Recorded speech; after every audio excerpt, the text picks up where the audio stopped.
నేను గోదానం చేశాను, ఆయన ఫలితం ఇస్తాడు. నేనేదో ఎవరినో బాధ పెట్టాను, దానికి ఫలితం ఇస్తాడు.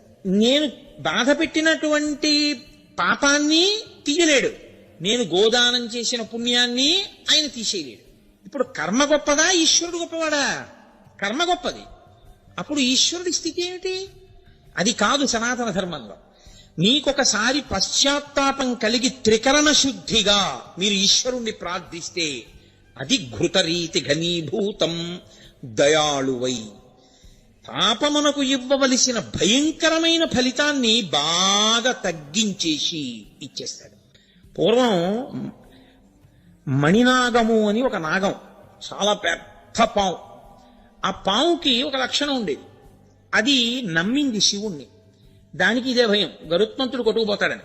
ఎందుకంటే మనం చూడండి, మంచి పచ్చడి వంకాయలు వచ్చాయి మార్కెట్లోకి, చాలా పెద్ద పెద్ద ఆకుపచ్చ వంకాయ, ఒక్క కన్నం లేదు అన్నారనుకోండి, ఓ ఎన్నాళ్ళైందో పచ్చి తెచ్చేయండి 4 కిలోలు, పెరుగు పచ్చడికి వాటికి ఉంటాయి, ఫ్రిడ్జ్ లో పడేద్దాం అని అందరూ వెళ్ళిపోయి ఆ కొట్టు మీదే పడిపోతారు. అలా బాగా చక్క అలాంటి పాములంటే అవి ఎక్కడున్నాయో అని ఆలోచించి మరీ పెడతాడు గరుత్మంతుడు. అందుకని ఆ మణినాగం ఏం చేసేదంటే బయటికి వస్తూ ఉంటే పుట్టలోంచి శివ శివ శివ శివ శివ శివ శివ శివ అంటూ వచ్చేది. అది శివనామం చెప్తూ తిరిగి శివనామం చెప్తూ ఆహారం తీసుకుని శివనామం చెప్తూ పుట్టలోకి వెళ్ళిపోయేది. అది ఒక రోజున శివనామం చెప్తూ వెళ్ళిపోతోంది. వెళ్ళిపోతుంటే చూశాడు గరుత్మంతుడు. చూసి దొరికిందిరా అందని కొట్టబోయాడు. అది నిర్భయంగా పాకుతూ శివ శివ శివ శివ అంటూ వెళ్ళిపోతాం. పరమేశ్వరుడు, ఆయనకి తెలియందే ఉండండి, ఆయన సర్వజ్ఞ, ఆయనకు అన్నీ తెలిసి ఎక్కడేం జరుగుతోందో. ఎప్పుడూ నా పేరు చెప్పే అలవాటు ఉన్నటువంటి మణినాగాన్ని గరుత్మంతుడు కొట్టబోతున్నాడు. ఆయన వెంటనే నందీశ్వరుణ్ణి పిలిచి అన్నాడు, వెళ్ళి రక్షించన్నాడు. నంది ఒకడు, శివుడు ఒకడు కాడు, అందుకే వీళ్ళ మధ్యలోకి వెళ్ళాం. వెంటనే నంది, నేను వెళ్ళి గరుత్మంతుణ్ణి చెనకితే బాగుండదు, శివకేశవులు రెండుగా కనపడే ఒకరు. శ్రీ మహావిష్ణువుకి చెప్తే ఆయన వాహనం కాబట్టి ఏమిటా ఈ పని అంటారు. మేమిద్దరం ఈక్వల్స్, నేను ఈయన వాహనాన్ని ఆయన వాహనం కాబట్టి బొత్తిగా ఏమైనా నువ్వు మాట చెప్పపోయావా అంటాడేమో రేపు పొద్దున వాళ్ళ ఓనర్ గారికి చెప్పేస్తే గొడవ వదిలిపోతుంది. అందుకని చెప్పి ఆయన వెళ్ళి విష్ణువుకి చెప్పారు. శివాజ్ఞ, మణినాగాన్ని రక్షించమంటున్నారు. గరుత్మంతుడు తరుగుతున్నాడు. ఆయన వెంటనే గరుత్మంతుడిని పిలిచి వెనక్కిరా అన్నాడు. అంటే మంచి కోపంతో తరుగుతున్నాడు కదండి, ఇది నా ఆహారం, ఆహారాన్ని దూరం చేయకూడదు అంటూ తరిమేడు. ఆహా, నేను పిలిచినా రామే, నీ శక్తి క్షీణించుగాక అన్నారు విష్ణువు. పడిపోయిన కింద గరుత్మంతుడు. మణినాగం నిర్భయంగా శివ శివ శివ శివ అంటూ వెళ్ళి దాని ఆహారం తీసుకుని ఆయన పక్క నుంచే వెళ్ళిపోయి పుట్టలోకి వెళ్ళిపోయింది. అప్పుడు ఆయన ఆలోచించాడు, అరేరే, నేను ఇలా అయిపోవడానికి కారణం ఈ మణినాగాన్ని తరిమాను. శ్రీ మహావిష్ణువు కబురు చేశాడు, నేను వినలేదని అప్పుడు క్షమార్పణ చెప్పి ప్రార్థన చేశాడు. విష్ణువు శక్తినిచ్చారు. ఈయన వెళ్ళి శ్రీ మహావిష్ణువు పాదాల మీద పడి, ఈశ్వరా నాకంత శిక్ష వేస్తారా అన్నాడు. అంత శిక్ష వేయడానికి కారణం నేను వేసింది కాదు, శివాజ్ఞ. అది శివశివ శివశివ అంటూ తిరుగుతుంది, నువ్వు తరమబోయావు. ఆయన వెంటనే కబురు చేశారు. కాబట్టి నందీశ్వరుడు వచ్చాడు, నీ శక్తి అందుకు తీసేశాను. శివాజ్ఞ పరిపాలించవలసిందే అందరం. కాబట్టి శివశివ శివశివ శివశివ అనుకున్న మణినాగం బతికిపోయింది ఆయన అనుగ్రహంతో. ఏది సంతతము ఆయన్ని ధరించిందో అది ఆయనకి భూషణం కాదండి. భూషణం అంటే ఏంటి? ధరింపబడినది భూషణం కదా. ఇప్పుడు నేనేదో ఈ ద్రాక్షహారం వేసుకున్నాను, అప్పుడు నాకు అది భూషణం, నేను ధరించాను కాబట్టి. అది నన్ను ధరించింది. ఎలా? దానికి చైతన్యం ఉంటే ఎప్పుడూ నన్నే లోపల వహించి భరిస్తోంది అనుకోండి, అప్పుడు అది నాకు భూషణం, నేను దానికి భూషణం. అందుకే ఆ మణినాగమును గరుత్మంతుడు చెనకలేకపోయాడు. ఆయనే సామాన్యుడు కాడు. పరమేశ్వరుడు అంటే లోకంలో ఎవ్వరూ చెయ్యనంత ఉపకారం చేసినవాడు. గరుత్మంతుని చేత నిత్య భయం ఉన్నటువంటి పాములకి అభయం ఇచ్చి తన ఒంటి మీద వేసుకుని కాపాడినవాడు. అందుకనే ఆయన భుజంగభూషణుడయ్యాడు. ఇది బాహ్యంలో ఉండే. ఇలా నేను చెప్తూ వెళితే నేను ఇప్పుడు మీకు చెప్పినవి స్కంద పురాణాంతర్గతమైనటువంటి విశేషాలను తీసుకొచ్చి మీకు ఆ మహేశ్వర ఖండంలోంచి వాటిల్లోంచి కొన్నిటిని చూపించాను. ఇలా నేను ఎన్ని తీసుకొచ్చి చూపించినా అనంతము, వాటికి అంతు ఉండదు, ఎన్నైనా చెప్తాం. ఆదిశేషుడు ఆయన కాలికి గజ్జెగా ఎందుకు అవుతాడు అని ఒక విషయం ఉంది. ఇప్పుడు అది నేను చెప్పడం మొదలెడితే భుజంగ భూషణతో సరి నాకేమో ఇదేంటి హాఫ్ అన్ అవర్ లెఫ్ట్ అని బెల్ కొట్టడానికి టైం దగ్గరికి వచ్చేసింది, ఇంకా 2 రోజులు ఉంది, పూర్తి అయిపోవాలి సిలబస్ కదా. అందుకని ఆయన భుజంగ భూషణం, ఆయన భుజంగమును ధరిస్తాడు. కాదు కాదు, భుజంగం అన్న మాటకి ఒక అర్థం ఉంది. భుజంగం అంటే ఏమిటో తెలుసా అండి? పాము, పైకి అర్థం. పాముకి ఒక లక్షణం ఉంటుంది, మీరు చూడండి, ఏదైనా కదిలిందనుకోండి అంతా కదులుతుంది. ఇప్పుడు నేను లేచాను అనుకోండి, నా శరీరం అంతా కదులుతుంది. పాముకున్న లక్షణం ఏమిటో తెలుసా అండి? కనీస కదలిక లేకుండా కొంత శరీరం ఉండిపోయి కదలికతో కొంత శరీరం ఉంటుంది. ఒక పెద్ద పాము ఉందనుకోండి, 10 మీటర్ల పాము, అది చుట్టుకు పడుకుంది. ఓసారి నాకు అలా దర్శనం ఇచ్చాడు ఈశ్వరుడు. నా అదృష్టం బతికిపోయాను అనుకోండి. ఆ రోజుల్లో మీరు పరిహసించవలసిన విషయం అనుకుంటున్నారా? సామాన్యంగా బతికి బట్ట కట్టాను అనుకుంటున్నారా? నేను కటిక చీకట్లో హెడ్ లైట్ వేసుకోవడం మర్చిపోయి వెళ్ళిపోయాను స్కూటర్ మీద.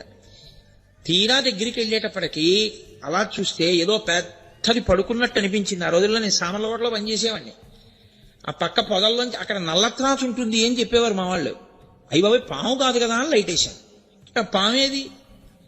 దాని మీది నుంచి ఎక్కేయలేక వెళ్ళలేక ఏం చేస్తున్నానో తెలియని స్థితిలో కుడికాలతో బ్రేక్ దొక్కాను స్కూటర్కి. 2 కాళ్ళు స్కూటర్ మీద నిలబడి కూర్చోడానికి, కారు కాదుగా, ఎడంకాల కిందకు వచ్చింది.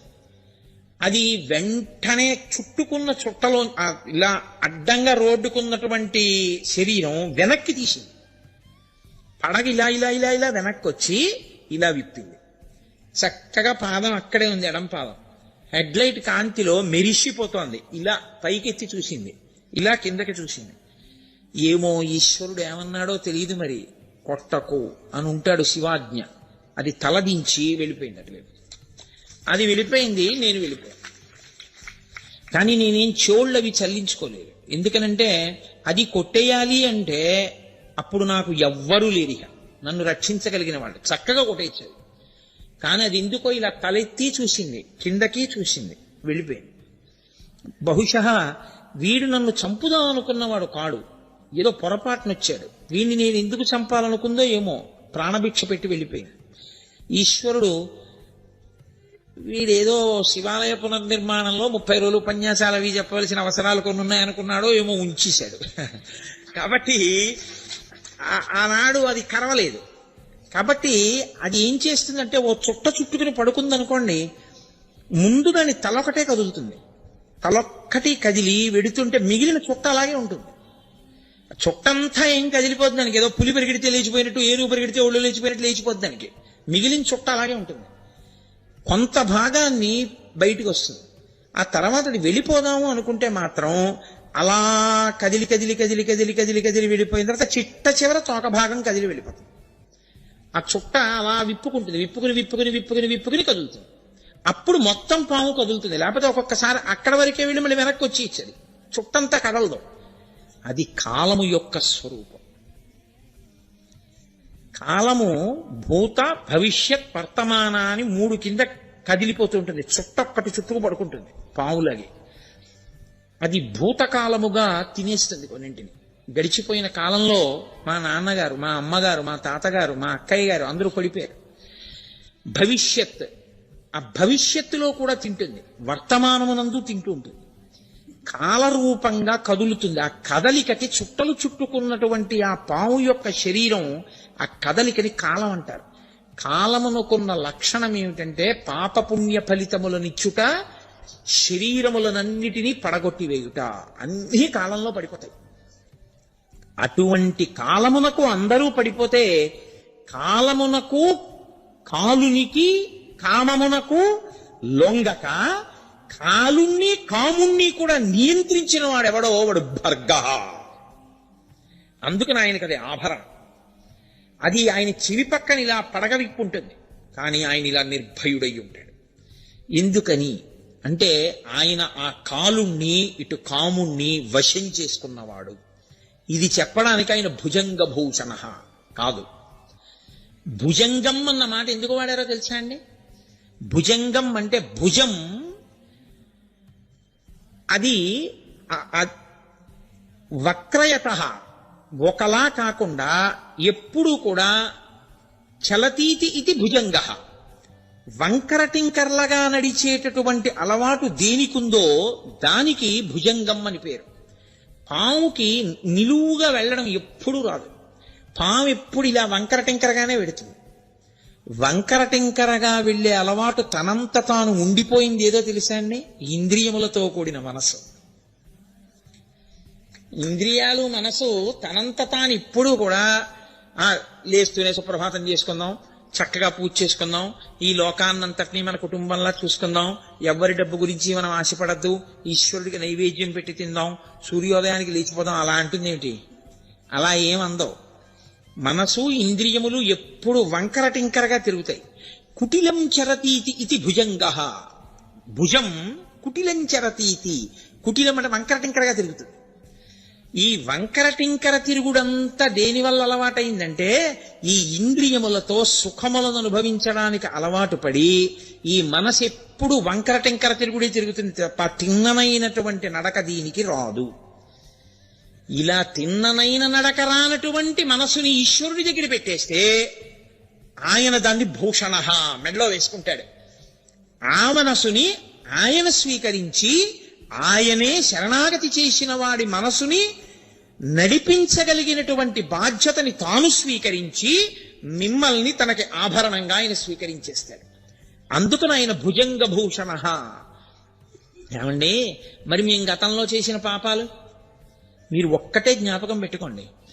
మీకు ఒక్కసారి భగవద్భక్తి కలిగి ఆర్తి కలిగిన తరువాత ఎలుగెత్తి త్రికరణ శుద్ధిగా మీరు పిలవడం మొదలుపెట్టిన తరువాత కూడా మిమ్మల్ని క్షమించి ఉదారుడై మిమ్మల్ని ఉద్ధరించి మీకు పలకకపోతే మీరు ప్రార్థన, పశ్చాత్తాపము, ప్రాయశ్చిత్తము ఈ మాటలకి వాంగ్మయంలో చోటు ఉండదు.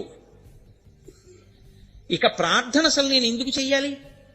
నేనేదో పాపం చేశాను, ఏమీ కుదరదు, ఇప్పుడు నేను మారానంటే కుదరదు, అవి అనుభవించు అని ఈశ్వరుడు అన్నాడు అనుకోండి.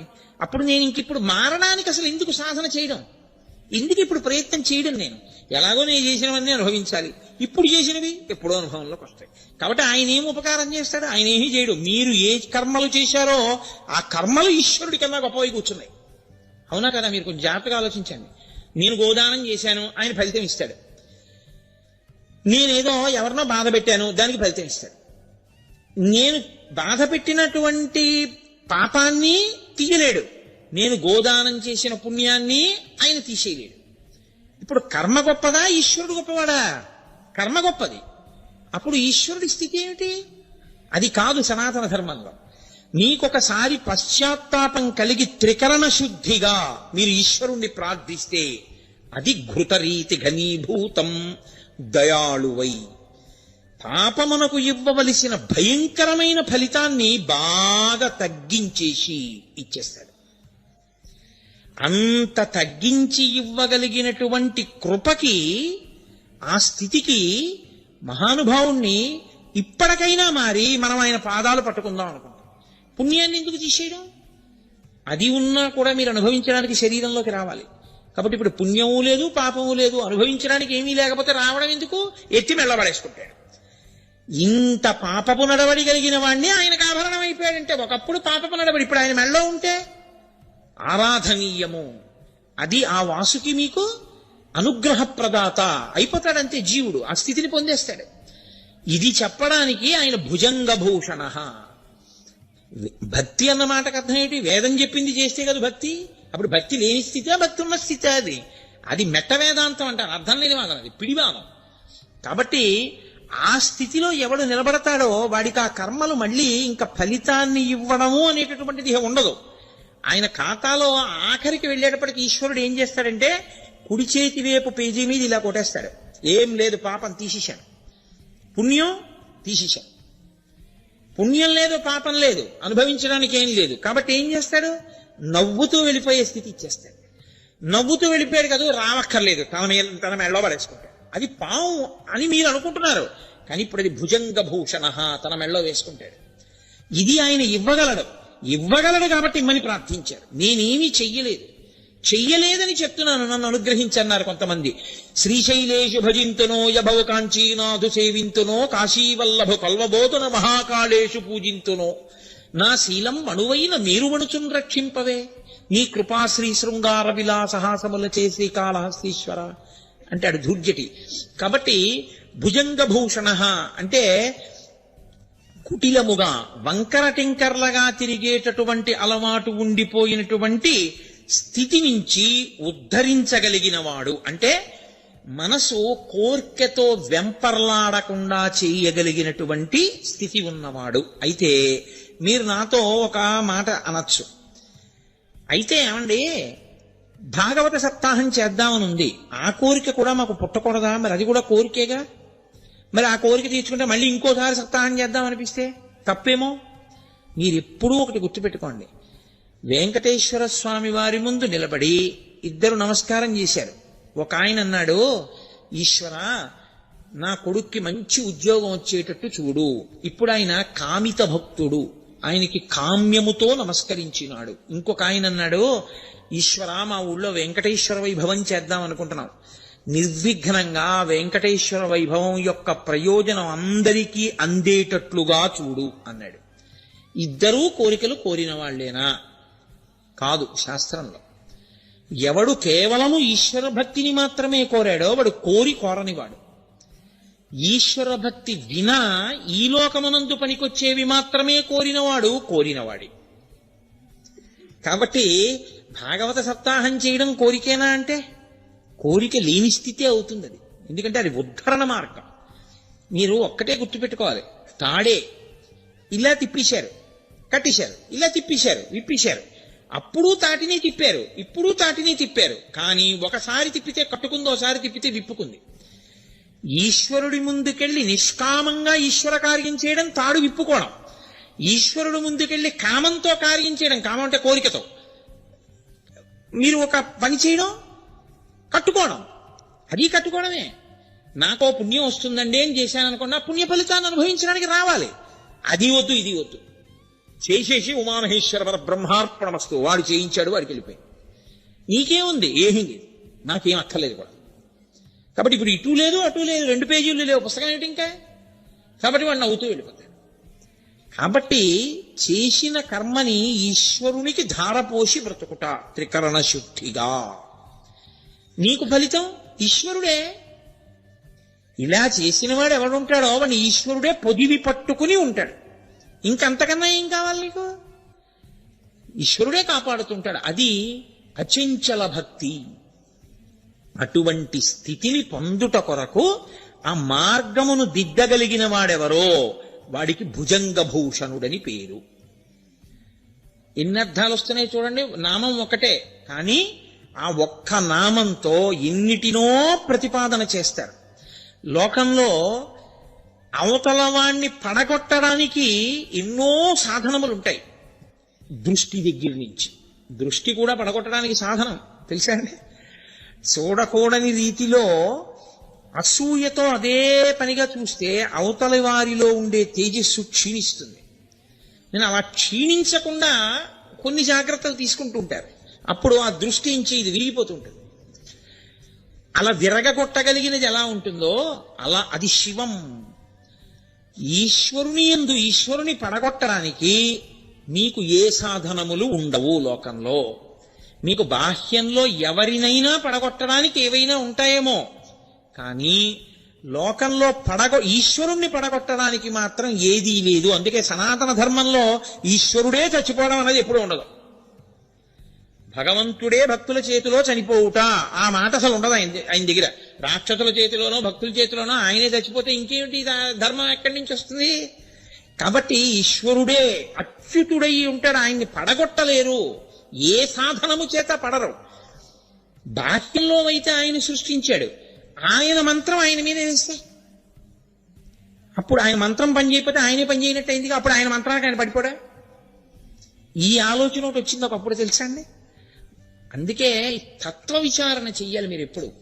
దారుకావనంలో పరమేశ్వరుడు వెళ్ళిపోతున్నాడు, ఆయనకి నిస్సంగుడు. ఆయన అందం వాళ్ళ భార్యని పాడు చేస్తుందేమో అని ఋషులు అనుకున్నారు. ఎప్పుడూ వైక్లభ్యము లేని జ్ఞానం ఉండడం అంటే చాలా కష్టం. ఋషులకు కూడా భ్రంశం అవుతూ ఉంటుంది అప్పుడప్పుడు. ఏమీ తెలియని వాళ్ళలా ఉండేవాళ్ళు ఎవరంటే, అమాయకుల్లా ఉండేవాళ్ళు ఎవరో వాళ్ళకే నిశ్చల భక్తి ఉంటుంది. అన్నీ తెలిసిన వాడికి అమావాస్య మరణం, ఏమీ తెలియని వాడికి ఏకాదశి మరణం అంటారు. అందుకే భాగవతంలో కూడా ఇలాంటి ఘట్టం ఒకటి ఉంది. ఋషిపత్నులు కృష్ణుడికి అన్నం తెచ్చి పెట్టుట అని. కంసుడికి భయపడి ఋషులు తేలేదు, ఋషిపత్నులు తీసుకొచ్చి పెట్టారు. పెడితే మోక్షం పొందారు వాళ్ళు. అలాగే దారుకావనంలో పరమశివుడు వెడుతుంటే ఋషిపత్నులు ఆయన వెంట వెళ్ళారు. ఋషులకు ఆగ్రహం వచ్చింది, అదేమిటి ఈయన మా పత్నులు ఆయన వెంట వెడుతున్నారు. ఆగ్రహం వచ్చి వెంటనే పరమేశ్వరుణ్ణి నిర్జించాలని బాహ్య సాధనములు కొన్ని వేశారు ఆయన మీదకి. ఒక ఇనప శూలాన్ని వేశారు, ఆయన దాన్ని వంచిలా పట్టుకున్నాడు. అలా ఒక పులిని విడిచిపెట్టారు, దాన్ని తోలు ఒలిచి కట్టుకున్నాడు. ఆఖరణ వాళ్ళు ఏం చేశారంటే ఆయన మంత్రములతో సృజించినవి ఆయన రూపములే కాబట్టి ఆయన్ని పడగొట్టకపోతే ఆయనే పని చేయనట్టు అవుతుంది కాబట్టి అది వేసేస్తామని ఒక ఆభిచారిక హోమం చేసి అందులో నుంచి ఒక పావుని సృష్టించి ఆయన మీదకి విడిచిపెట్టారు. ఆయన పావు దగ్గరికి వస్తుంటే దాన్ని తీసి ఇలా పట్టుకుని అలా మెళ్ళో పడేసుకున్నాడు. పడేసుకుంటే అలా కూర్చున్నది. ఎన్ని పావులు అనుకుంటున్నారు? ఒక్క పావు కథ అనుకుంటున్నారా? ఆయన మెళ్ళో ఉన్న పావులన్నీ కథలు మొదలు పెడితే పావులు ఎన్నున్నాయో అన్ని కథలవుతాయి. కాబట్టి భుజంగ భూషణ అంటే అదే అయిపోయే నామం కాదు అది. ఆ భుజంగ భూషణ తత్వము ఎంత వెళ్ళిపోతుందో, ఎంత దూరం వెళ్ళిపోతుందో. కాబట్టి నన్ను నిర్జించగలిగినవి, నన్ను పడగొట్టగలిగినవి ఎక్కడా ఏవి ఈ లోకంలో లేవు. మీరు మీ ఉద్ధరణకి వాడుకోవాలి తప్ప నన్ను పడగొట్టడానికి పనికొచ్చేవన్నవి ఎక్కడా ఏ సాధనము నందు లేదు. నేను అచ్యుతుడను, అన్ని నా ఇందు లీనమైపోవలసిందే తప్ప నన్ను పడగొట్టగలిగినవి లేవు. ఇది నిరూపించడానికి ఆయన పావును తీసి మెళ్ళో వేసుకున్నాడు కాదు. ఇంకొక అర్థం ఏమిటో తెలుసా అండి? పాము రెండిటిని సంకేతిస్తుంది. ఒక పాము మనం శాస్త్రంలో ఎలా చెప్తామంటే నీచమైన పాము అని చెప్తాం. ఇంకొక పాము ఎప్పుడూ అనుగ్రహ స్వరూపమైన పాము అని చెప్తాం. అందుకే మీరు చూడండి, నాగస్పర్శ లేని దేవత ఉండరు. అసలు మీకు యథార్థంగా మాట్లాడితే మనం అంటే యజ్ఞోపవీతం నూలుతో చేసింది వేసుకుంటాం. పరమేశ్వర స్వరూపాలు ఏవి కూడా యజ్ఞోపవీతాలు నూలుతో చేసినవి కాని బంగారంవి కాని వేసుకో. అవి నాగ యజ్ఞోపవీత ధారిణం. ఆయన నాగమును యజ్ఞోపవీతంగా వేసుకుంటాడు, పావుని వేసుకుంటాడు యజ్ఞోపవీతంగా. శ్రీ మహావిష్ణువు నాగశయనుడు, ఆయన శేషుడి మీద పడుకుంటారు. పరమశివుడు నాగాభరణుడు. వినాయకుడు ఏదో వడ్డానం పెట్టుకున్నట్టు పావును దాన్ని ఇలా తీసుకొచ్చి ఇలా ముడేసుకుంటాడు. ముడేసుకుంటే అది ఇలా పడగ విప్పి ఆ భజనంతటిని చుట్టూ ఇలా ఉంటుంది, అదో వడ్డానంలా ఉంటుంది ఆయన. మీరు ఎవరిని చూడండి, ప్రతి వాళ్ళకి నాగము ఆభరణమై ఉంటుంది, నాగాభరణము ఉండి తీరుతుంది. అసలు ఇంకా మాట్లాడితే నాగాభరణాలు పెట్టుకున్నారని శ్రీ మహావిష్ణువు ఈ పక్కల్లో పెట్టుకున్న వాటికి ఇలా పడగలు పట్టుంటాయి, నాగాభరణం పెట్టుకున్నాడంటారు. అందుకే చంద్రశేఖర భారతీ స్వామి వారి దగ్గరికి కొంతమంది వెళితే ఆయన అందరినీ పేర్లు అడిగితే చెప్పారు. ఒక ఆయన వీళ్ళందరూ వెళ్ళిపోయాక చెప్తానన్నారు. ఏమలాగా అంటే కాదులేడి చెప్పుకోవడానికి కొంచెం మొహమాటం అన్నాడు ఆయన. అందరూ వెళ్ళిపోయాక ఏమిటి నీ పేరు అన్నారు ఆయన. భుజంగం అండి అన్నాడు. భుజంగం అంటే చెప్పడానికి భయం ఎందుకు అన్నారు ఆయన. భుజంగం అంటే పావు కదండి, సిగ్గేసి చెప్పలేదన్నాడు. అంటే ఆయన అన్నారు, చంద్రశేఖర భారతీ స్వామి వారు, మీ నాన్నగారు అమ్మగారు చాలా దూరదృష్టి ఉన్నవారు. లోకంలో అన్నిటికన్నా తక్కువ విలువ ఉన్నదాన్ని అలా పడేస్తారు, బాగా విలువైన దాన్ని బీరువాలో పెట్టి దాచుకుంటారు దొంగలకి దొరకకూడదని. ఇంటికెళ్ళి ఉత్తరీయం తీసి అలా పడేస్తాను, లాల్చీ తీసి ఉతకడానికి పడేస్తాను. మెళ్ళో రుద్రాక్షమాల మాత్రం జాగ్రత్తగా పెట్టుకుంటాను. అలాగే భుజంగం పాము విష్ణువుకి శయనం, ఆయనకి ఆభరణం. కాబట్టి నిన్ను ఎవరో ఒకరు చూడటం కాదు, శివకేశవులు ఇద్దరు కూడా జాగ్రత్తగా చూస్తారు. అందుకని మీ వాళ్ళు నీకు భుజంగం అని పేరెడితే చెప్పడానికి మొహమాటపడతానటో, నీకన్నా గొప్ప పేరు ఎవరికి ఉందన్నారు ఆయన. నువ్వు చూసే దృష్టికోణంలో ఉంటుంది భక్తి అన్నది. కాబట్టి ఒక పాము ఎప్పుడూ పాడు చేస్తుంటుంది. ఏది ఆ పాము అంటే దేవతలలోనే ఉండేటటువంటి దేవతా స్వరూపం రోహిణీ శక్తి అంటారు. ఆవిడేం చేస్తుందంటే మనం తిన్నటువంటి ఆహారంలో అత్యంత సూక్ష్మతమైనటువంటి దాన్ని చాలా తక్కువ అంత శక్తివంతంగా మార్చి శరీరంలో తేజస్సుగా తయారు చేస్తుంది. అధోముఖంగా పాడు చేసే పాము అన్న దానికి అర్థం ఏమిటో తెలుసా అండి? ఆ పాము అది తల ముందు లోపలికి పెట్టి పుట్టలోకి వెళ్ళిపోయే పాము అనమాట. అది ఏం చేస్తుందంటే ఆ తేజస్సుని లౌకికమైనటువంటి స్త్రీ పురుష సంబంధమైన కామము కల్పించి విశేష కామము వలన అర్థం పర్థం లేకుండా శరీరంలో ఉన్న తేజస్సు నిరంతరం క్షయం అయిపోయేటట్టుగా చేస్తుంది. దాని వలన తేజోహీనుడై ప్రాణశక్తి గ్రసించబడి ఓజోశక్తి పెరగక జ్ఞాపక శక్తి ఉండక విషయాలని ధారణ చెయ్యలేక ఆసన శుద్ధితో కూర్చోలేక ఈశ్వరుడు యందు జ్ఞాననేత్రము తెరవలేక ధ్యాన శక్తి నశించిపోతూ ఉంటుంది. దాని వలన ఈశ్వరుణ్ణి చేరలేడు. ఇంకొకటి ఊర్ధ్వముఖ చలనం చేస్తుంది, అది పైకెక్కుతుంది. దాని మంత్ర రహస్యాన్ని బహిరంగ వేదికల మీద చెప్పేది కాదది, ఆ కుండలి యోగం గురించి. అది ఆ పాము ఓజోశక్తిగా మారుస్తుంది, తేజోశక్తిని ఓజోశక్తిగా మారుస్తుంది. ఆ ఓజస్సుగా మార్చగలిగింది ఈశ్వరుడికి దగ్గర చేసేస్తుంటుంది. కాబట్టి ఇప్పుడు పైకెత్తగలిగిన పాము ఒకటి, పడగొట్టగలిగిన పాము ఒకటి. ఈశ్వరుడు కింద పడిన దాన్ని ఎత్తి పైనేసుకున్నాడు. అంటే పాడైపోతున్న నువ్వు నీ ఇంద్రియములను నువ్వు అదుపు చేసుకోలేకపోతే ఈశ్వరుడు యొక్క పాదములు పట్టుకని ప్రార్థన చేస్తే శ్రీశర్వాణి నిజాంకమందునగుచుంజెన్నొందలంబోదరుండీశా దక్షిణ శక్తి దేహమున తానింపారియుండంగ రాత్రీషుండుత్తమ దేహములందు వెలుగుల్ రంజిల్లగా నొప్పునో కాశీనాథయ సంగవేడతను నా కామ్యార్థముల్ వేట్కతో అని నువ్వు పరమేశ్వరుణ్ణి ప్రార్థన చేస్తే ఆయన ఎత్తి మెడలో వేసుకుంటాడు. మెడలో వేసుకుంటే అప్పుడు నువ్వు సంతోషంగా పైన పడగ విప్పి నిలబడగలుగుతావు. ఈ తేజోశక్తిని ఓజోశక్తిగా మార్చగలిగినటువంటి స్థితిని ఇయ్యగలవాడను నేను అని చెప్పడానికి ఆయన భుజంగభూషణుడై ఉంటాడు. ఇన్నిటిని చెప్పడం భుజంగభూషణ అన్న మాట వెనక ఉండేటటువంటి నామం వెనక ఉండేటటువంటి రహస్యం. ఈ భుజంగభూషణుడైన వాడు, సరే అక్కడ వరకు వినండి చాలు, మీరు ప్రాజ్ఞులు, మీకు ఎన్నో తెలుసు, నేనేదో చెప్తానంతే. కాబట్టి ఆ భుజంగభూషణుడు రుద్రుడు. రుద్రుడు అన్న మాట చాలా జాగ్రత్తగా మీరు అర్థం చేసుకోవాలి. ఎందుకంటే యజుర్వేదంలో అసలు ఆ అధ్యాయానికి పేరే రుద్రాధ్యాయము. రుద్రాధ్యాయము అని పేరు. ఆ అభిషేక మంత్రాలకి నమ్మక చమకాలు రెండింటినీ కలిపి రుద్రాధ్యాయం అంటారు. రుద్ర అంటే చాలా మంది ఏమనుకుంటారంటే చాలా కోపం ఉన్నవాడు కాదు. రుత్ అన్న మాటకు అర్థం ఏమిటో తెలుసా అండి? ప్రతిబంధకము అని అర్థం. ఓ కమండలంలో నీళ్లు పోసుకుని మీరు ఇలా అభిషేకం చేస్తున్నారనుకోండి, ఓ చిగురుటాకు ఉండిపోయి అది కమండల ద్వారం దగ్గర అడ్డుగా పడిపోయింది అనుకోండి, ఇంకా నీళ్లు వెళ్ళవు, అభిషేక ప్రక్రియకి అంతరాయం వస్తుంది. అప్పుడు మీరు ఏం చేయాలంటే నీళ్లు ఇలా అన్నారనుకోండి, నీళ్లు వెనక్కి ఎడతాయి, చిగురుటాకు మాత్రం ద్వారానికి అలాగే మూసుకుని ఉంటుంది అంటుకుని. మళ్ళీ వీళ్ళు ఇలా అన్నారనుకోండి, మళ్ళీ నీళ్లు పడవు. ఇప్పుడు మీరు దాన్ని ఇలా ఇలా అన్నారనుకోండి, నీళ్లు బయటకు వస్తాయి, చిగురుటాకు రాదు. మీరేం చేయాలి? ఆ కమండలం అలా పెట్టి లోపలికి చూసి ఒక్కసారి ఏదో నిర్మాల్యానికి ఉన్న తొడిమి తీసి ఆ తొడిమితో ఇలా అన్నారనుకోండి, అది నీటిలోకి వచ్చి తేలుతుంది. ఇప్పుడు ఆ కాడతో ఇలా పట్టుకుని పైకెత్తి ఇలా పక్కన పడేసి ఇప్పుడు అభిషేకం చేశారనుకోండి, ఉండవలసినవి ఉంటాయి, పోవలసింది పోతుంది కాదు. దాన్ని రుత్ అంటారు శాస్త్రంలో. రుత్ అంటే ప్రతిబంధకము, ఈశ్వరుని చేరుటకు అడ్డుపడుట. ఈ చేరడానికి అడ్డుపడేది ఏదో తెలుసా అండి? అధర్మమే. మీ నడవడే అడ్డుపడిపోతుంది, ఈశ్వరుణ్ణి చేరనివ్వదు, ఈశ్వరుడికి దూరం చేసేస్తుంటుంది. నడిచాను చేస్తున్నానని ఆయన అనుకుంటాడు. ఆయన దేనికి దూరం అయిపోతాడంటే ఈశ్వరుడికి దూరంగా నడుస్తుంటాడు. ఇప్పుడు మీరు చూడండి, కారు రివర్స్ గేర్ వేసినా కూడా 80 కిలోమీటర్స్ స్పీడ్లో వెళ్తుంది తెలుసా అండి? నేను ఎందుకంటే ఒకప్పుడు ఒక ఊళ్ళో ఓ సందులోకి వెళ్ళబోయే కారులో ఓ సందులోకి వెళ్ళా. నేను వెళ్ళలేదు, ఆ డ్రైవర్ తీసుకెళ్లాడు. అయినా నాకు తెలీదు, ఆ సందులోకి వెళ్ళిపోయాను. నిర్మానుష్యం ఆ సందు, చక్కటి సిమెంట్ రోడ్డు.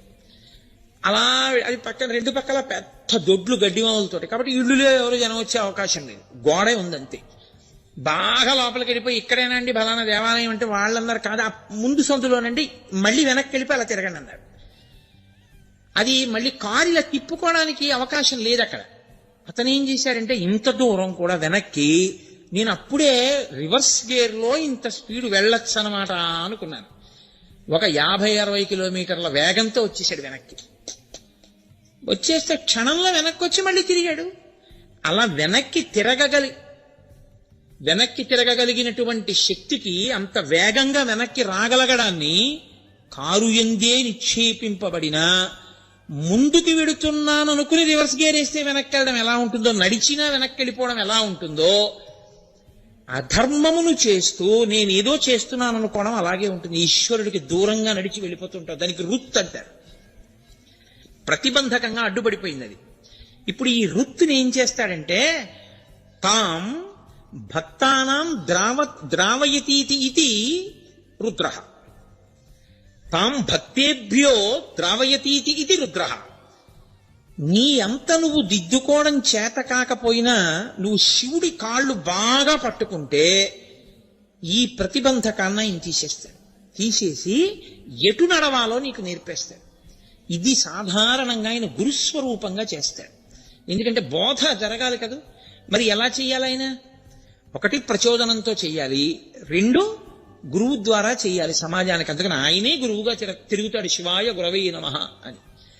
అందుకని ఇప్పుడు రుత్ తాం భక్తేభ్యో ద్రావయతీతి ఇది రుద్ర. భక్తుల యొక్క అధర్మాన్ని పోగొట్టి ఆయన భక్తులు ఈశ్వరుణ్ణి చేరే మార్గాన్ని చూపించగలిగిన వాడై ఉంటాడు. నేను రుద్ర అంటే ఎప్పుడు చంపేసేవాడు, కోపంతో ఉండేవాడని మీరు అనుకోకూడదు. లేకపోతే రుద్రాభిషేకం ఎందుకండి? ఏ తప్పు చేయకపోయినా, ఏ కోరిక లేకపోయినా అభిషేకం నిరంతరం ఎందుకు చేస్తారు? అధర్మం అడ్డుపడిపోయి నేను చెడిపోకుండా నన్ను రక్షిస్తూ ఉండమని అభిషేకం చేస్తూ ఉంటారు. కాబట్టి ఆయన అలా కాపాడగలిగిన వాడు కాదు. వృత్యా ధర్మాన్ అవలోకయతి ప్రాపయతి ఇతివా రుద్ర. వృత్యా అంటే వాక్కు, వాక్కు చేత అవలోకయతి ప్రాపయతీతి. ఆయన మీకు బోధ చేసి ఆ బోధని మీరు ఆచరించడం వల్ల సంతృప్తి చెంది తాను మిమ్మల్ని పొందేస్తాడు, లేదా మీరు ఆయన్ని పొందే శక్తిని మీకు ఇచ్చేస్తాడు. అలా ఇవ్వగలిగిన వాడు కాబట్టి ఆయన రుద్ర కాదు. ఘోర రూపంతో ఉంటాడు ఆయన. అదే పనిగా అధర్మం చేసేవాడి పట్ల ఘోర రూపుడై పాప ఫలితాన్ని ఇస్తాడు, ఇప్పుడు పడగొడతాడు. అప్పుడు రుద్ర. అందుకే ఆయనదే ఘోర రూపం, ఆయనదే శివస్వరూపం. అఘోరేభ్యో దఘోరేభ్యో ఘోర ఘోరధరిభ్య సర్వేభ్య సర్వసర్వేభ్యో నమస్తేస్తు రుద్రరూపేభ్య. ఆయనే శివ, ఆయనే ఘోర రూపం, ఆయనే శివస్వరూపం. ఎలా అవుతాడు అంటే పాప ఫలితాన్ని ఆయన ఇస్తున్నప్పుడు నీలో ఒక మార్పు రావాలి. ఏదో చేసి ఉండకపోతే నాకు ఇంత దుఃఖం రాదు, ఎంత తప్పు చేస్తే ఈ దుఃఖం వచ్చిందో, కాబట్టి భరించలేను ఈ దుఃఖాన్ని అనుకుంటే నేను ఇక నుంచి తప్పులు చెయ్యవద్దు అన్న మార్పు వచ్చిందనుకోండి, అది శివానుగ్రహం.